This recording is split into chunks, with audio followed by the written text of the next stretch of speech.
विश्वकर्मा भगवान से जे दुनिया के कला का मालिक हुआ, जे कला का खजाना लेके पैदा भेल हुआ।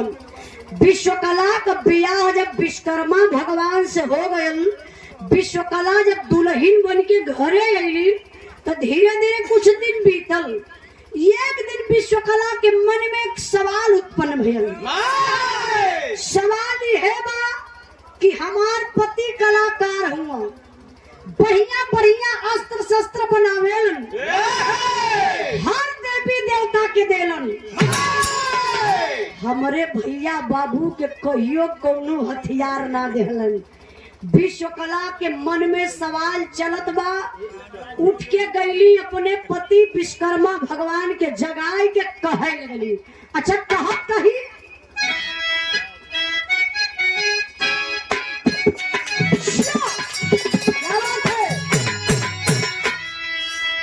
भोला प्यार न कब हो नहीं हर गुजारिया हो नजरिया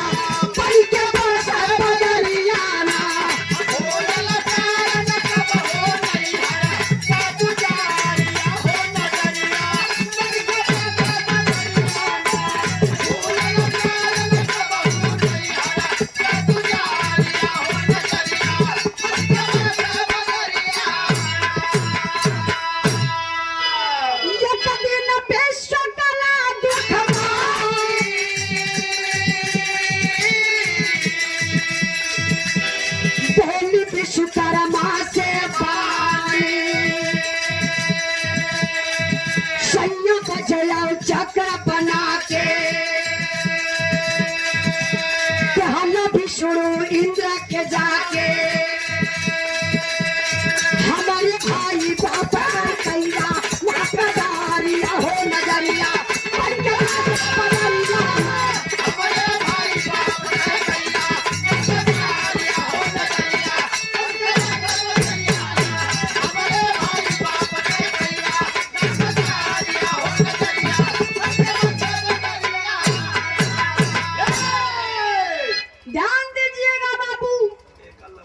विश्वकला अपने पति के कहली, ए दादा मोछ वाला दादा, अरे बतियावा लगला 15 मिनट मत बतियावा, तनी सुन ल मजा आ जाई।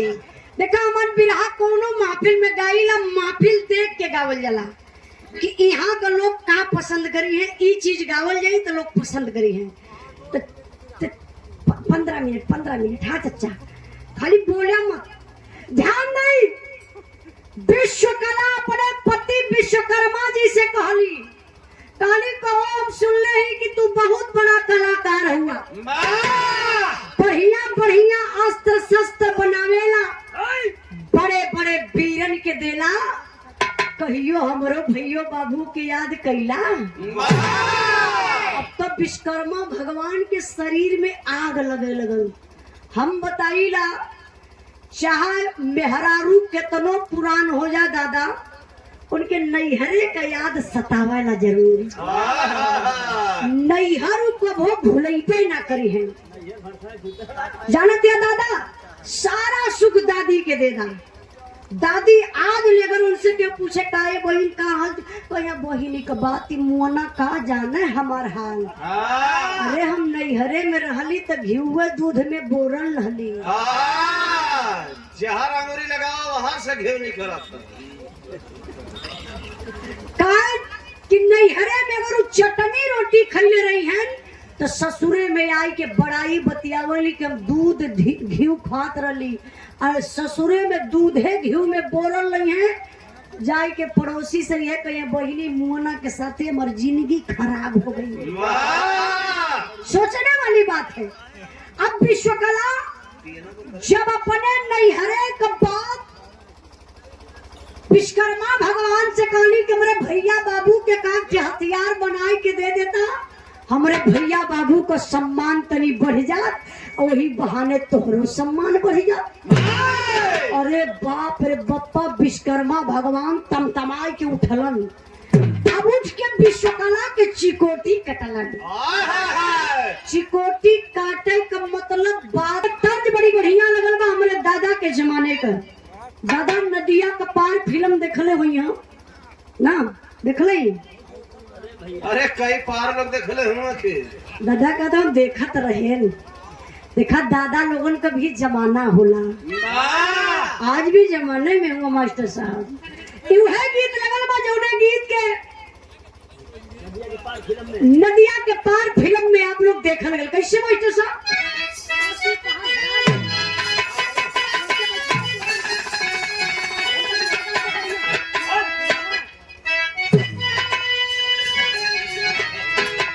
साची कहो तरैया वन से हमारे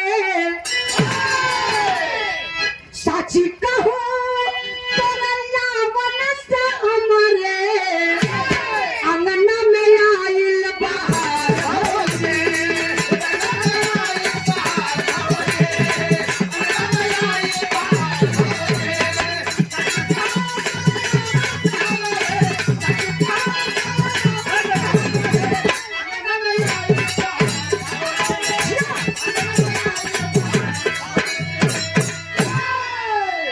नारी का ताना बेधा जिगरा में नारी का ताना बेधा जिगरा में लागे जहरवा के धार पतिया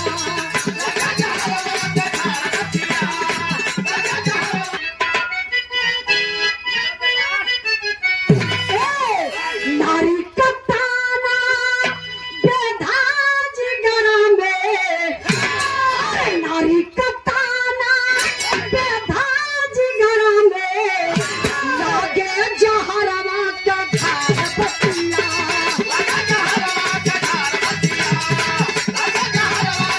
यो भाभी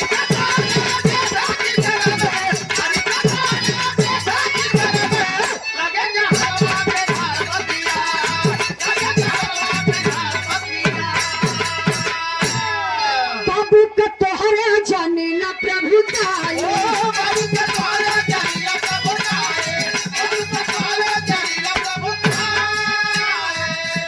चुगला हुआ है नारद तोहरे भाई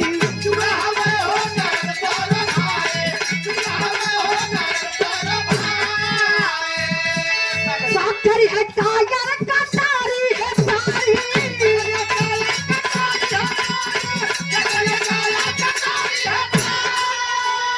साकर है कायर कटारी है प्यारी जन बोलो सेखी पघार पतिया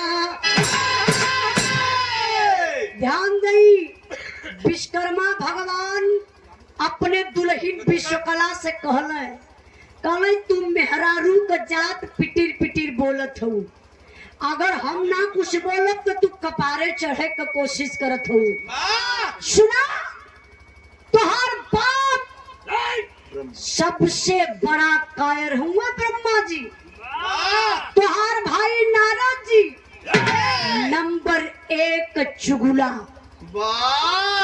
अरे विश्वकला जब इतनी बतिया सुनली कली कहो तू हमार पति हमरे नैहरे का सोझे बुराई करत हुआ का तू हमार बाप कायर हमार भाई चुगला अरे गुस्सा में लाल विश्वकला नाराज हो गई अच्छा नाराज हो के विश्वकला सुन लो शिव सागर यादव खौर से खौर गांव का नाम है अच्छा जरूरत है कब्बई से इसे बढ़िया बोल ले तू ये करतलवा भोकम नीचे चलेगा हाँ ये बात तो सही के भैया बोल रहा है सही बात है अगर एक करताल लग जाए तो फिर गाये के ज्यादा बचा देती ला पब्लिक के चलते तो बचत हुआ आई तनी बिरहा पर ध्यान दई बिरावा कहाँ पहुंचल भैया खौर के अनुकूल खौर ओ खौर तो गांव का नाम रहा ना खौर खौर खौर खौर ना भैया खौर तब का खौर कहत होगा आई खौरा तो होगा तो खौर बिरहा पर ध्यान दई विश्वकला नाराज हो गई कहो तू हमार पति हो के हमरे नैहरे का बुराई करत हुआ। हमरे बस का ना ई बा कि हम अपने भाई बाप का बेइज्जती बर्दाश्त करके तोहरे घरे में रही। हम बताइला बिरहा के सुनने वाले भैया बाबू, ये बात थोड़ा से ध्यान से सुनल जाई। जौने मर्द मेहरारू में कबो जिंदगी में झगड़ा ना भइल होई, झगड़ा भइले के उपाय बतावत हो का? हाँ अच्छा दादाजी, जालिम यादव दादाजी, मोछा वाले दादा, ये देखा पुरस्कार पैसा ऐसा के कुछ ज्यादा ना होला दादा। तब कैसे मन बढ़ाई करन देने गवैयन नहीं, कोनो बात अगर अच्छी लगले तो अपने आप जेबा से निकल के बाहरे आ जाले। बहुत बहुत दिल से धन्यवाद। ये लगता नदिया के पार जो फिल्म का गीत रहा वही पर दादा की तरफ से 50 रुपए का पुरस्कार, बहुत बहुत प्रणाम। आई तनी बिरहा पर ध्यान दई। हम बतौली दादा, ए भाई ए दादा के पिछवा गलियां बगलियां ले दादा तनी डांटा तो। हाँ देखा दादा का डांट लगी तो चक्का में चुप हो जाइए। नहीं दादा सुनत हो लोग तनी से भाग जात हो। पगड़ी वाला भैया सन 5 मिनट। हाँ ध्यान दई। हम बताइला कि जौने मर्द मेहरारू में कबो जिंदगी में झगड़ा ना भइल हो, आजमाई लिया लोग जाए के खाली इतना अपने मेहरारू से कह दिया का हो, अरे हम जानी ला तू कौने घर से आई हूँ, तोरे भाई बाप के बारे में हमें पता बा। समझ जा भैया वही दिन से मर्द मेहरारू में दो खटिया सुत्ते शुरू कर दिए। कहे अरे जब बोले चल रहे तब कहाँ इकट्ठा हो कोई?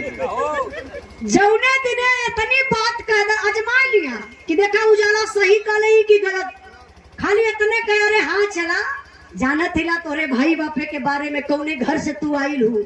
समझ जा वही दिन से मर्द मेहरारू में बोल चाली बंद, खाना पानी बंद।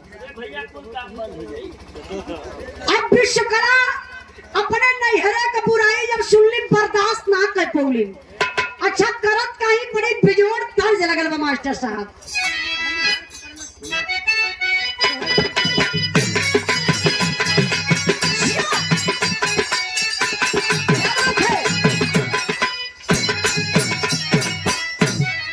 गीत बड़ी प्यारी बा।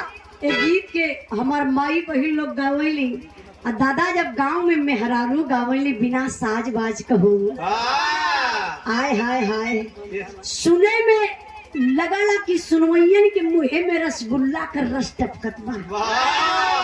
भले मात्रा ज्ञान न रहे तो का। नवरात्र के महीना में माई बहिन लोग गीत के गाय के देवी माई के जगावली। कैसे?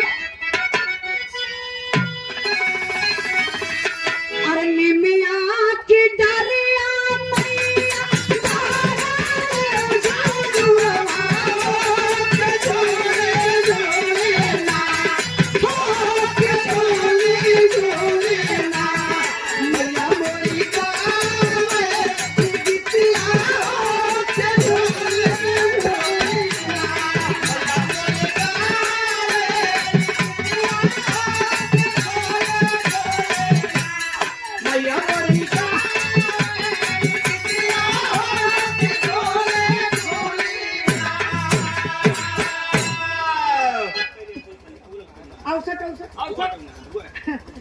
समय मलिकार मत बना।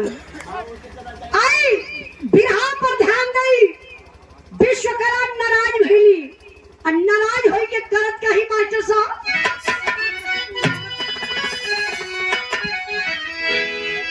अरे सैया के मुहावा सुन के नहीं हमका बुराई हमें बनावा धोलिया भइले ना, बनावा धोलिया भइले ना। छतिया में हलवा धोलिया भइले ना।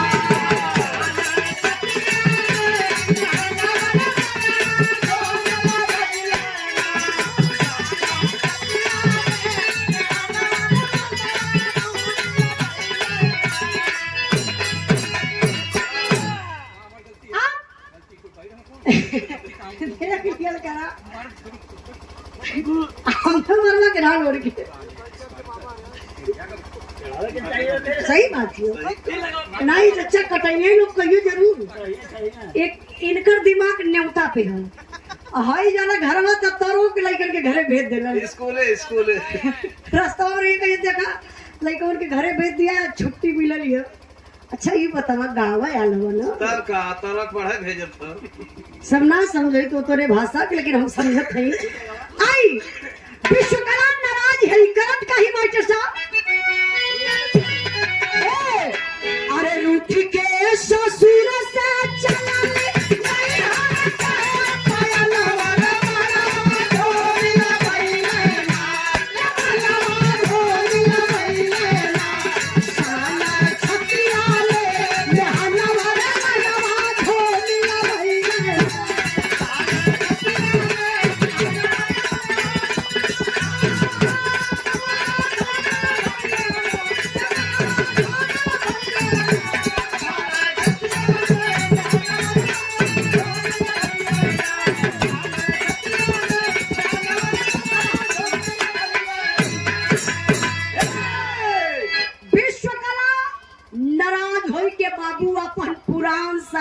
नई साड़ी साया ब्लाउज कुल कपड़ा लस्ता यही सब इकट्ठा कैली आ इकट्ठा कई के एगो गठरी बनौली और गठरिया बनाए के दादा ऐसा के कखिया तर दबौली।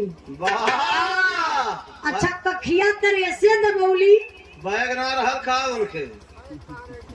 हाँ ई चच्चा सही कहा। वो जमाना में कहाँ बैग चलत रहल। वो जमाना में दादा लोग बतावे कि लकड़ी का संदूक चले। अच्छा वजन रहत रही ये लिए विश्वकला चलाकी कैली कि कपड़े का गठरी बनाए के ऐसे काखी तर धैली और लई के भैया नाराज होई के ससुरे से नैहरे चली गई। अच्छा हम बताइला दादा कि मेहरारू नाराज होली तो कहाँ जाली। जहर खा के मर जानी। अब मर्द अगर मर्द नाराज हो जाए तो कहाँ जाइए। दारू के ठीका चल जाना। अच्छा हाँ ताली बजाना भैया मतलब मेहरारू हमारे बिरहा सुनत हो तो नाराज हो जाए इनकर बात सुन के जहर खाई के मर जाए। मर्द नाराज हो तो बिना पिए वाला भी जाए के दारू के ठीका पर पी ले। का तो सीसी वाला टेंशन फ्री। हम बताइए ना मेहरारू नाराज होली तो अक्सर उन नैहरे जाली। विश्वकला चली गई नैहरे। अब विश्वकर्मा भगवान के रही न जाए जरा आप लोग कल्पना करा मान ला आपे के मेहरारू नाराज होई के नैहरे चल जाई। तुम्हारा टेंशन फ्री हो जाना कहे जहाँ मन कहा वहाँ जाए कोई खोजी ना। अरे नियत खोर आदमी अच्छी बात बोला। ये अच्छी है। हाँ देखी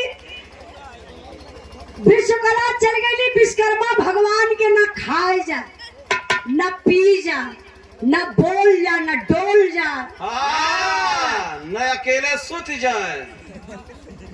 अब विश्वकर्मा भगवान परेशान हो गई कहना आखिर हम करी तो करी का।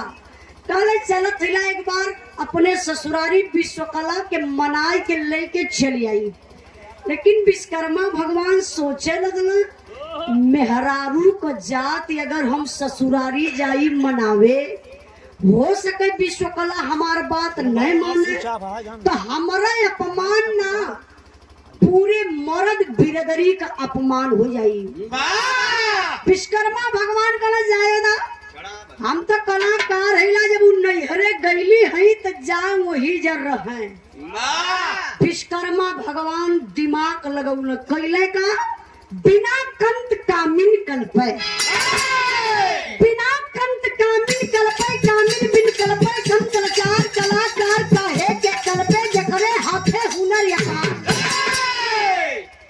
बिना वेदना से पीड़ित विश्वकर्मा जी मन की विचार बना के पत्थर की मूर्ति तब विश्वकला को किए कला। विश्वकर्मा भगवान कहे कि हम हई कलाकार आई कलाकारी कौने दिन रात के। दादा विश्वकर्मा भगवान एक थे पाथर लिए 7 फीट लंबाई रहल 3 फीट चौड़ाई रहल 2.5 फीट ओकर मोटाई रहल। विश्वकर्मा भगवान के दिल दिमाग में खाली विश्वकला का चेहरा नाचत हो। रतिया दिनवा हाय विश्वकला, हाय विश्वकला, हाय विश्वकला, हाय विश्वकला, हाय विश्वकला।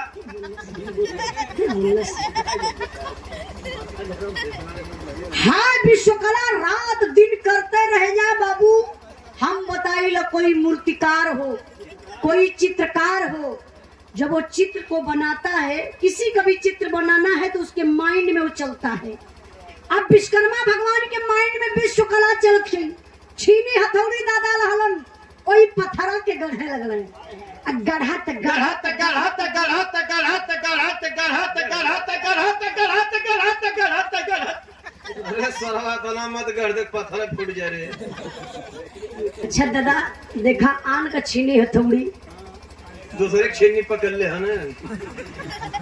गढ़ के विश्वकर्मा भगवान ओई पत्थरा के बाबू मूर्त बनौले। अच्छा मूर्तिया के करे सकल का बनौलन, ठीक अपने दुल्हन विश्वकला का रूपवे रंगा वही मूर्तिया पत्थरा के मूर्तिया के बनौलन। अच्छा नाम भी रख दल विश्वकला वन, जो नाराज हो के नैहरे गई वही पत्थरा के मूर्तिया के विश्वकला 2। इतनी सुंदर मूर्त बनौले बारे विश्वकर्मा भगवान। जैसन विश्वकला का चौड़ा लीलाट रहल, गजब का लीलार बनौलन। सुग्गा के ठोर नियर नाक बनौलन, गजब का ओठ बनौलन। टमाटर नियन उठल उठल गाल बनौलन। दादा 8 अंगूर को तो खाली एक गर्दनवा बना डाला ये। वाह वो बंद गोभी मत ना, का कपड़ा छोड़ के नीचे जा तू। अच्छा भैया हम बहुत बड़ी गलती कर डाली। वो गजब का गोभी मतिन कपार बनौलन। वाह और बकिया सिस्टम भैया आल टू आल। अब सही है ना भैया, पूरा मतलब विश्वकला का रूप रंग बना दो। अब समझ जाओ विश्वकर्मा भगवान का मूर्तिया तो बन गई, बिना श्रृंगार का मजा ना देती। बारे विश्वकर्मा भगवान नकली बार लगौले और शेनूर तो ऐसा पहिरौले। मालूम दे थक बेलचा से उठा के डरले नहीं, ये सीबी से डालत रहना पागल कहीं कर। ऐसे मुठवा से उठा के देखा बियाह करत हूँ, ऐसे उठा के सब मंगिया में रगड़ दल। अच्छा नाक में नथुनी, कान में कुंडल, गले में मंगलसूत्र, हाथ में चूड़ी। कोनो सोनारे की यहाँ ना गलल विश्वकर्मा भगवान। लकड़ी का गढ़ी के गजब का नाक में नथुनी, गले में मंगलसूत्र, पाँव में पाँवजेब, कमर में करधनी, पूरा बाबू सिंगार 16 सिंगार कैलन। भैया ए पकड़ी वाला भाई, ए भाई शांति, आवाज धीरे से आजा दे के चल जा। क्यों जानू 50 रुपया ले तो हल्ला करत हो 50,000 इतना। हाँ धीरे धीरे काम धीरे धीरे हो। हाँ बोलो भैया नाम बताओ जल्दी।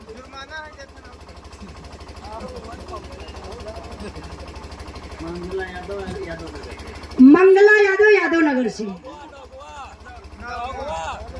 नौगवा। अच्छा मंगला यादव नौगवा से। बड़े भैया जी की तरफ से 51 रुपए का पुरस्कार। भैया के बहुत बहुत प्रणाम। बाबू सूबेदार यादव नौगवा के धरती से 100 रुपए का पुरस्कार बिरहा के भाव पर। भैया के बहुत बहुत प्रणाम, आशीर्वाद का चाह रही। तनी आई बिरहा पर ध्यान दे। विश्वकर्मा भगवान 16 श्रृंगार के दहलन। अब विश्वकर्मा भगवान सोचे तो वही मूर्तियां बिना कपड़ा का मजा ना दे। तो जैसे आप लोग देखे ला कपड़ा पड़ा के दुकानी पे का सिंपल ना साड़ी उड़ी पहना के रखल रही, तो कुल हिलाई देत हो जाएगी। विश्वकर्मा भगवान एगो लाल कलर का साड़ी रहल बाबू। अरे वही पथरा के मूर्तिया के पहने न हो। साया ना पहना का साया का हुई। अरे खुशी है कहाँ? अच्छा अच्छा अच्छा नहीं नहीं सही बात। साड़ी साया ब्लाउज पहनाई के। वाह और ब्लाउज के बच्चा। अच्छा ब्लाउज का बच्चा का होला? यो होला तू नहीं समझ पाओ हम का करें। हाँ भैया हम तो पागल आदमी है। हाँ वो मेला में बिका एकदम लाइन से टंगल रहा। ये खाई बात फिर तू लता खइबा। हां नंबर बताओ साले का। नहीं इनका नंबर लगी भैया, ये लाते के देवता हूँ आई। अच्छा ब्लाउज का बच्चा का हम तो जनता नहीं रहती, लोग क्या बोले हैं पागल कहीं। अरे होला होला सर तू जाना ना ब्लाउज का बच्चा। अरे भैया बनारस से लिया लगा साड़ी साया ब्लाउज फिर बचौआ छोड़ दहलू। ए भैया कपड़ा पहनाए के विश्वकर्मा भगवान पूरा कपड़ा अब सही है पूरा कपड़ा विश्वकर्मा भगवान पहनाए को पत्थरा के मूर्तिया के रखले कहाँ ठीक एकदम दुवरिया के समन्वय पर्दा देखत हुआ ना ई दीवाल रहल ये दिवलिया तरह से ले जाए के उठंगाई के विश्वकर्मा भगवान मूर्तिया के खड़ा कर दहले। अच्छा विश्वकर्मा जी का देखल जाए यह लिए सामने दुआरी के मूर्ति के खड़ा कैलन, जैसे आप लोग बिरहा सुनत हुआ हम यहाँ गावत ला तो आप लोग देखत हुआ। ऐसे विश्वकर्मा भगवान के जब कुछ गढ़े उढ़े के रहे हथियार तो ठीक है ये दुआरिये के सामने बैठ के गढ़े शुरू कर दे। जब उनके विश्वकला का याद ये बाबू न हो तो लगल लाइन मारे फिर विश्वकर्मा भगवान ऐसे लगे उलट के ताके। अरे जब विश्वकर्मा भगवान उलट के ताके बाबू तो नहीं करेजा पे लगाई सांप मिलत बा उठाई के हथियार ऐसे फेंका काहे तुरंत विश्वकर्मा भगवान पत्थरे के मूर्ति के पास जाए के बाबू गोदिया में उठाए ले। अच्छा गोदिया में उठाए के मूर्तिया के करे का तर्ज लगल बा।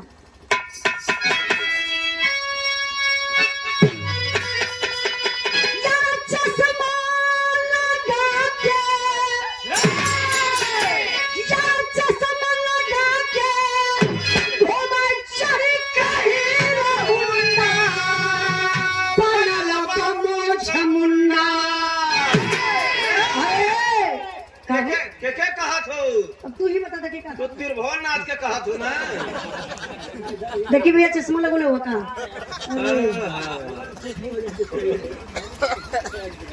अरे पागल आदमी और कहीं नहीं तब हम समझ यो नारदे जी हम मरिया करावाना आई तभी के बदल दी का मास्टर साहब नहीं भैया बोल दी ठीक है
वही पथरा के मूर्तिया के लई के दिनवा भरतिया भरे से गोदिया में घूम वाह जब सूते के टाइमिया हो दादा ना तो विश्वकर्मा जी वो पथरा के मूर्तिया के ले जाए के वही चौकिया पे उलाट दे। ले जाए कोई चौकिया पे सुताई दे। ये ठे चादरा ओढ़ के भैया 2 मिनट और सीटी ने बचौले रहा है अपन, खाली सिर्फ 2 मिनट। विश्वकर्मा भगवान एगो चादर ओढ़ के बाबू वही पथरा के मूर्तिया के साथे सूते लगल है। वाह, ठहरे ना हो पथरा। धीरे धीरे अच्छा चाचा देखत हो नन का पगलहट। अब वो पथरा ठहरत रहल कि ना, वहाँ कूलर लगौले रहल कि एसी की हीटर हम का जानी। पागल आदमी ई कुछ सवाल ना कइला। विश्वकर्मा भगवान का दिन प्रतिदिन बीतत बा, धीरे धीरे समय बीतल। अच्छा यार तो तरी यही बोलले होता कि विश्वकर्मा भगवान ओ पथरा के मूर्तिया के ओलार दिहन। हाँ, ओलारले कब्बत हुआ गरम करत हूँ। अब रात दिन है प्रक्रिया चलत बा। विश्वकर्मा भगवान बड़ा खुश। ए भैया और कुर्सी अब दूल्हा बैठल हुआ का राजू असब इज्जत करत है यार। हाँ दूल्हा का मौसा हो बिया हुआ घर बाकी ना। अरे पाप लगी का करवाई। ई तो भैया प्रयागराज मोहन के पाप लगबे न करी। आज के वो डीएम साहब हो, दुल्हा का कुर्सी ऊपर अधिकार बैठले का ना। हम कब्बे से सोचला ई कैसन दुल्हा कपड़वा हो, ई कैसन जो जुतवा हो दुल्हा का। हाँ चला वो साथ बतावत हो अपने के सोचते यार रजा हूँ दुल्हे गिला। कई दुल्हनिया के बारे में सोचत रहे यही ले रहे नहीं उतरिया बैठा था। तेरे बिरहा के तरफ देखी विश्वकर्मा भगवान का करे और पथरा के मूर्तिया के चौकिया पे उलार दे ना भैया, सुताए दे। जैसे मेरे आदमी में सुताए देखा जाला, आप लोगों की तरफ उलार दे। हाँ ऐसे करते शब्दों बता दे उनके लिए। हाँ आप विश्वकर्मा भगवान का तो मजा बा, लेकिन तनी से ध्यानवा आप लोग ले चला जो असिल की विश्वकला नाराज हो के नैहरवा गई ही। अरे बाप रे बप्पा उनकर पिताजी ब्रह्मा जी एक दिन बड़ा घबराई गइलन। कहना कहो बिटिया के अइले इतना दिन भइल दामाद कबो हलियो चलने में नहीं। अब यही जब बिरहा में गजब होत बा। गजब का होता मास्टर साहब।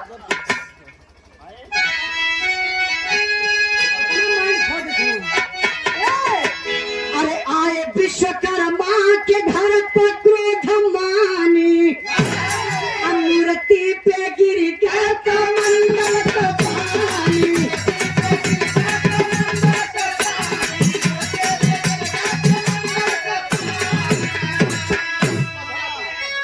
यार पथरा का मूर्ति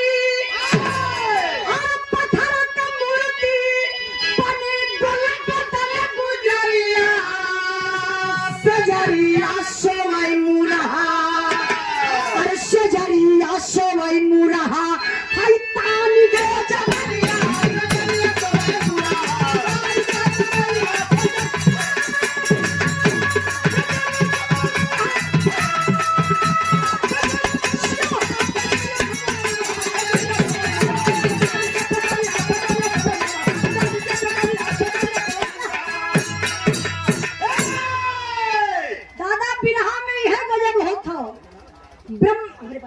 ब्रह्मा जी गुस्सा में लाल ब्रह्मलोक से चलना तैयार कहा विश्वकर्मा भगवान के घरे। विश्वकर्मा जी बहरे हुए, अब ब्रह्मा जी दरदराल घरा में जात हो। अब देखा दुआरिया रहल छोट, विश्वकर्मा जी का द्वार छोट और चौखट ऊंच रहल। जैसे ही ब्रह्मा जी दुआरिया से डाकत हुए तब ले भैया हाथ में रहल कमंडल, कमंडलवा का पेनिया यही चौखटवा में ऐसा लड़ी गई। दादा कमंडल का पानी हलक के छलक के वही पथरा के मूर्तिया पे चली गई। जब कमंडल का पानी वो पथरे के मूर्ति पर गया, पथरा का मूर्तिया ये बाबू मेहरारू बन गई। वो पथरा के मूर्ति जान आ गल। पथरा का मूर्तिया दादा लगल डोले बोले खाए पिए। विश्वकर्मा जी के लेके सूता है। ई के बता दहलस मास्टर साहब बतौले रहन। विश्वकर्मा भगवान का 10 उंगली घी में। वाह, और 10 ठे रिफाइन में फसल है, मतलब जौन ठे नहीं हरवा गई है। हाँ, विश्वकर्मा भगवान का मजा। अब विश्वकर्मा जी के 2 मेहरारू हो गई। एक ठन नहीं हरवान नाराज हो के गई ही, और दूसर की बाबू पथरा का मूर्तिया मेहरारू बन गई। अब धीरे धीरे समय बीतत बा। एक दिन का बात बा, ब्रह्मा जी अपने बेटा नारद जी से कहले कि कहो नारद, हमके कुछ शक होत हो। बिटिया के घरे एक दिन गल रही, देखली विश्वकर्मा जी दुआरवा रहल, घरवा में कोनो मेहरारू को चूड़ी बाजत रहल। जाता बेटा पता लगाए उता। अरे जब नारद जी अपनी बात ब्रह्मा जी के सुनलन तक कल्याण का मास्टर साहब पापड़ चढ़ाई। हल ए भैया, अरे के हल्का से पतला कर दिया था ऊपर लेके। अब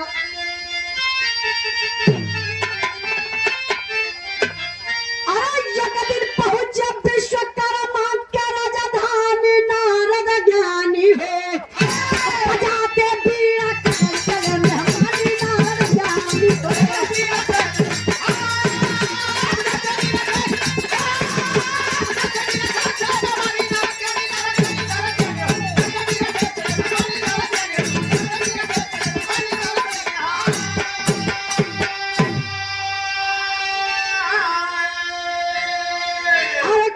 खुशी से गले मिले, हंसी के बहाने इशार हो, जब भगत में जुटी गई है विश्वकर्मा प्रेम परसार हो। अरे विश्वकर्मा तब लेके लाई पानी, नारद ज्ञानी हो देख बहन को तुरंत चकरानी, नारद ज्ञानी हो।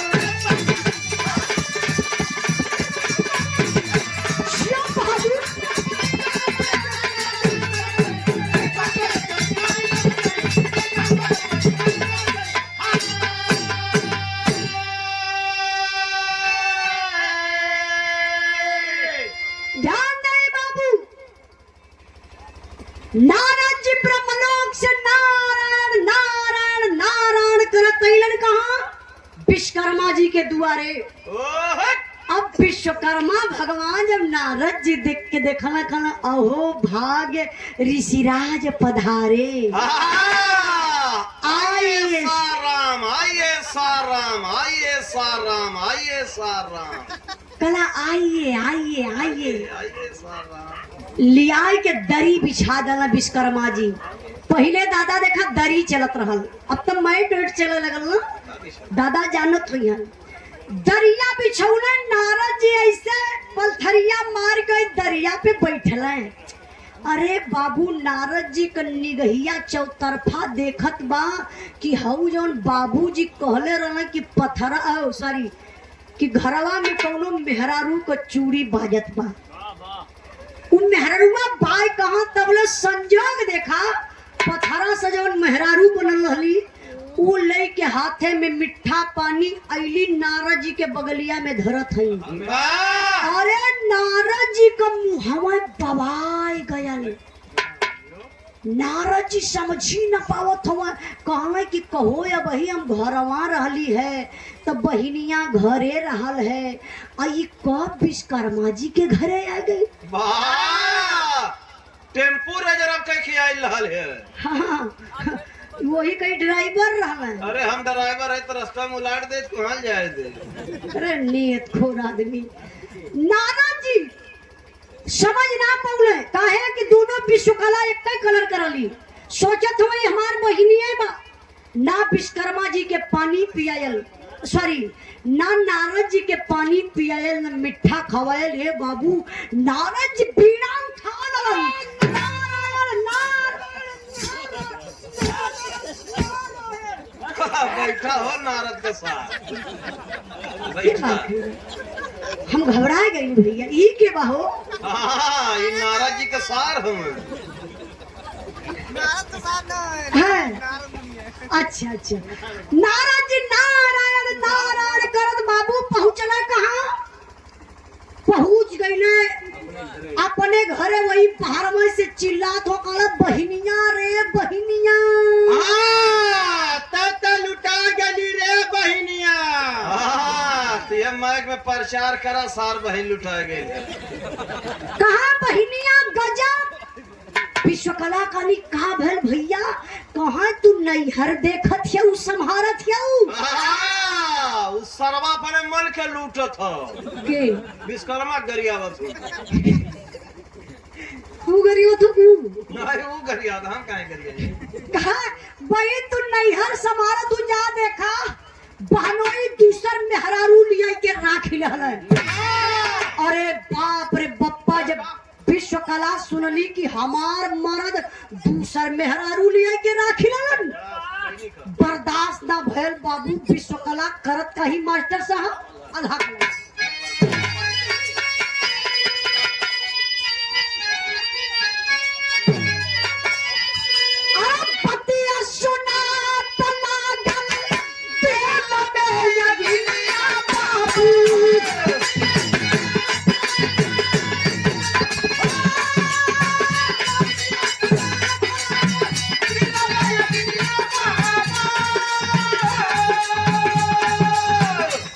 विश्वकला तब ससुर वाले जा।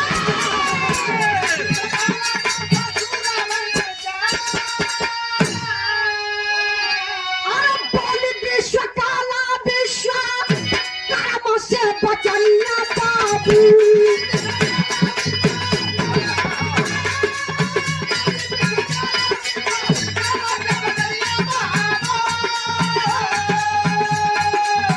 अरे मैं ससैया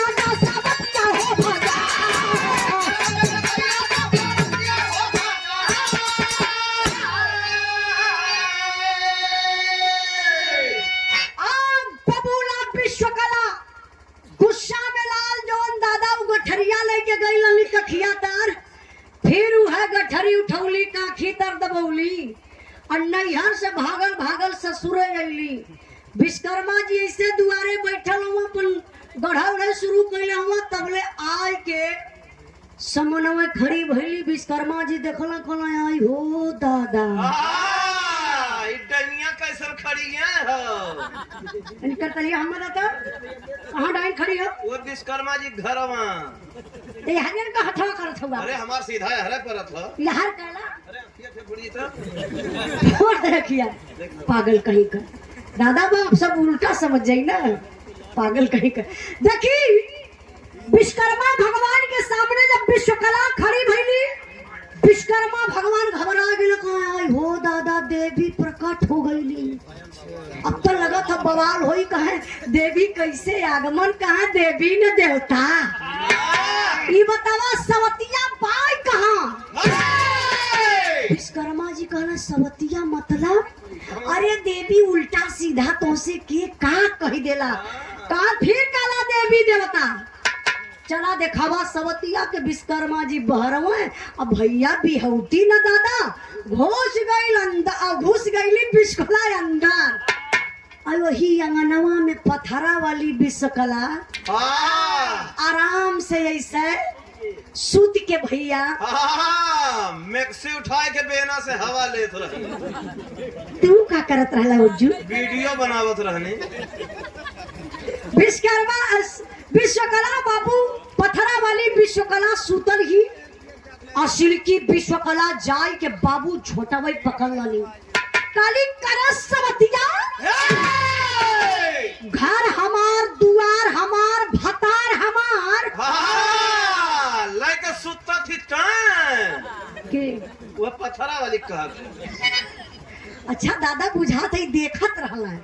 हाँ इतना कॉन्फिडेंस में बतियावत हो। अच्छा तो भैया पत्थरों वाली कमजोर ना, उठ के तमतमाए के खड़ी भई। काले करे सवतिया तय कहां रे? बनाई ना हम, खियाई ना हम। सुत्ते खातिर मार करत थी कान। हां वहां सुतल ही कमरिए रहल। असली झगड़वा ही है। अब भैया जरा सोचा असिल की विश्वकला पकड़ ली नकल की के बाद पथरा वाली के, अब पथरा वाली पकड़ला असिल की के बाद अब कैली वही अंगना में पटकी का पटका, पटकी का पटका, पटकी का पटका, पटकी का पटका, पटकी का पटका, पटकी कहाँ लगा ना तू सारा लगाना ऐसा पटका थमा तब का दूसरे के मेहरारू है ना। जब अब विश्वकर्मा भगवान बाबू गनगनाई के कापे लगन, सोचा तो वही तो गजब होगा, दोनों विश्वकला लड़ी के मर जाए चाहली, फिर तीसर की मेहरारू के व्यवस्था कहाँ करबे। बारे विश्वकर्मा भगवान परोर के मंत्र चलौलन, कला असली नारी असली हो जा, पाथर वाली नारी फिर से हो जा पथरा वाली स्टाफ एकदम ऐसे खड़ी। तब बोले असिल की विश्वकला कली देखा देखा सवतिया के देखा कैसे खड़ी है, देखा कहाँ वही विश्वकर्मा घर में हो। कहाँ देखा देखा सवतिया कैसे खड़ी है, पता है हमारे भतारे का कमाई खाई के खड़ी बखड़ी रह देवे, मरली ऐसे धक्का पथरा वाली गिरन धड़ाम से, हाथ गोड़ ऐसे पथरा वाली का फैलल बा। सिल्की विश्वकला कली देखा देखा सवतिया के भतारे कमाई खाए खूब चिकन आइल है।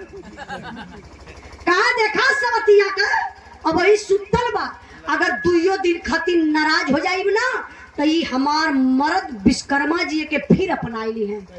कहा ना रही बांस ना बाजी बांसुरी, यही से दादा कहा जाला कि मेहरारू पत्थरों का सवत बर्दाश्त ना करी हैं। आज के जमाना में तनी केहू पर रंग नंबर आ जाए बबलू भैया जान लो कि वही दिन मर्द मेहरारू में छिड़ जाए युद्ध, हिंदुस्तान पाकिस्तान वाला। अरे तो मेहरारू की बुद्धि है कितनी होले। हाय हाय भैया हम कुछ कह दे तो कहवा कहत है उजलवा, कहा तो मेहरारू के बुद्धि ठगुना में बोले। सही कहा तुम। बोलिए काले चल हमको अब्बा गायब हो जाए के दादा से पूछब कि मर्द लोगन का दिमाग कहाँ होला। अच्छा ध्यान नहीं अब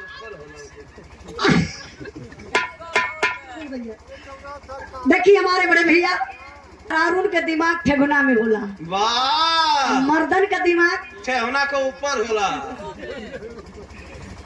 हाय ध्यान नहीं अब सिल्की विश्वकला कहली कि सवतिया सूतल बा सूते ना देबे। ए भैया छीनी हथौड़ी लेके आ दादा वही पथारा वाली मूर्तिया के लगली काटे, मरली यही से गर्दनवा छटक गल, मरली दोनों बाहें कट गई, मरली सीना फट गल, गजब तयब भयल। जब एक छीनी हथौड़ी यही पेटवा पे मरली हो, हाय हाय हाय हाय पेटवा फटल भैराज भैया, एक सुंदर सा लड़की पैदा हुई। वाह मतलब विश्वकर्मा जी अपन काम कर गुजरल रहने। अच्छा ये तो हमके ना पता हो। अरे अच्छा होगा देना अब कहिए पता चली। जब वो लड़के पैदा भई ओकर नाम का पड़ल बा मास्टर साहब तनी आवा।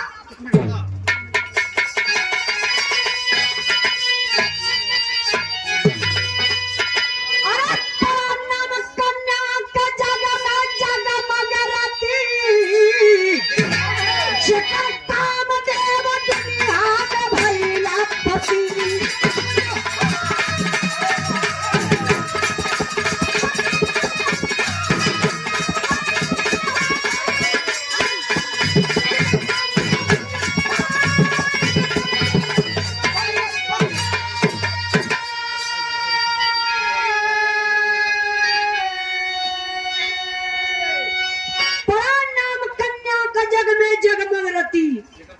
और लड़किया का नाम दादा पड़ल रति, और रति जब सयान भइलिन तो उनकर बियाह कैसे भइल? कैसे?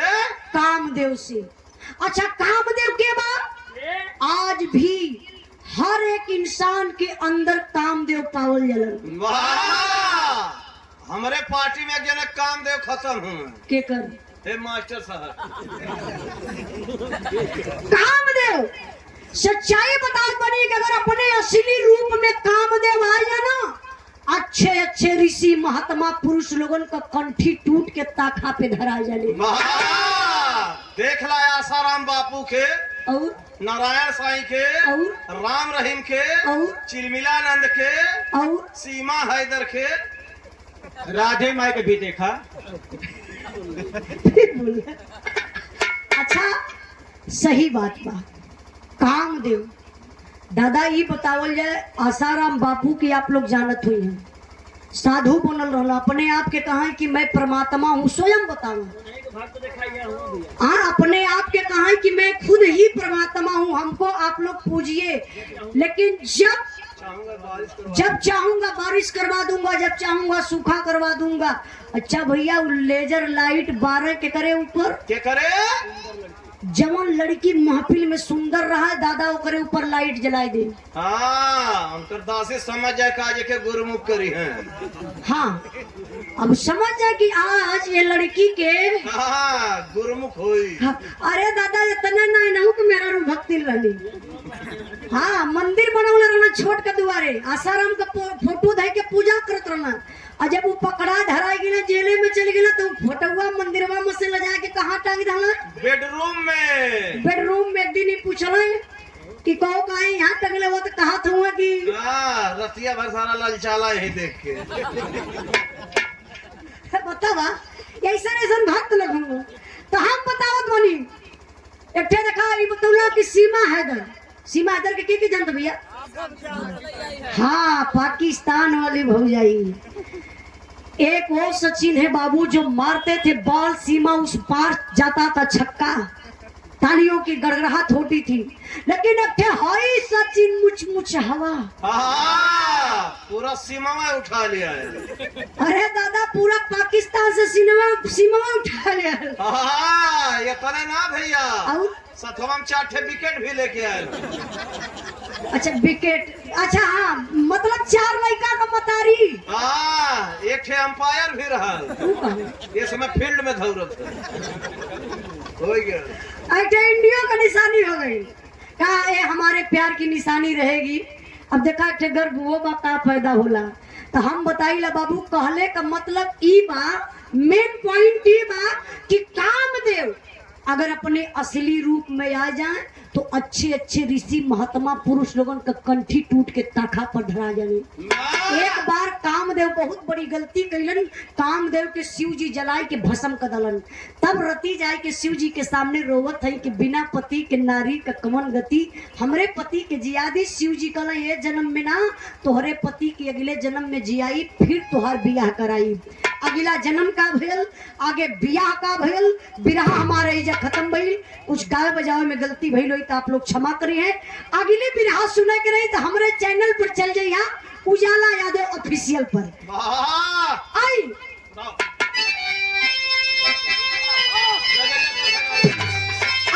नजरिया तरसता नारी के बिना, उजाला शोर शाम का